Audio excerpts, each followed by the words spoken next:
Monsieur le Président. Monsieur le Président, Monsieur le Délégué, mes chers collègues, le budget primitif pour la formation professionnelle et l'apprentissage baisse de façon drastique. On nous l'a dit en commission, c'est la faute de l'État qui ne versera plus les 15 millions prévus à cause de l'arrêt du plan des 500 000 formations.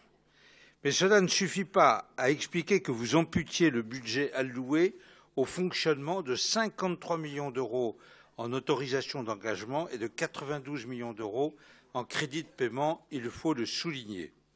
Heureusement qu'il ne s'agit pas de dépenses de fonctionnement proprement dites, mais de subventions en grande partie, parce que cela voudrait dire que plus grand-chose ne fonctionne en région Île-de-France dans ce cadre-là. Monsieur le délégué, vous vous réfugiez derrière l'arbre de l'apprentissage pour justifier la politique de l'exécutif.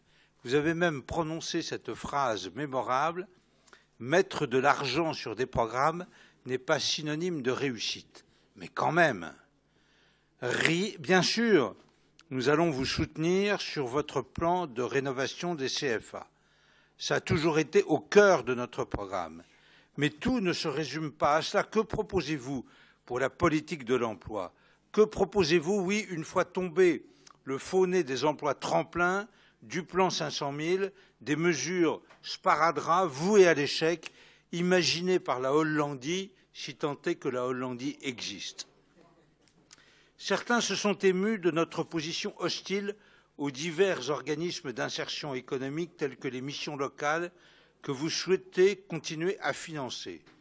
Et c'est vrai que nous-mêmes, nous nous sommes interrogés sur notre opposition et s'il fallait, comme la gauche et l'extrême gauche, nous rallier à ces produits étranges fabriqués par le social-libéralisme. Eh bien, nous avons réfléchi et nous exposerons avec encore plus de détermination les raisons de notre opposition radicale en la matière. Ces organismes contribuent en effet à l'éclatement des logiques véritablement sociales dans le travail.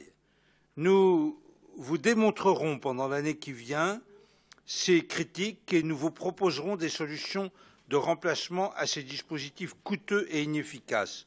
Il ne sert à rien de continuer à les financer.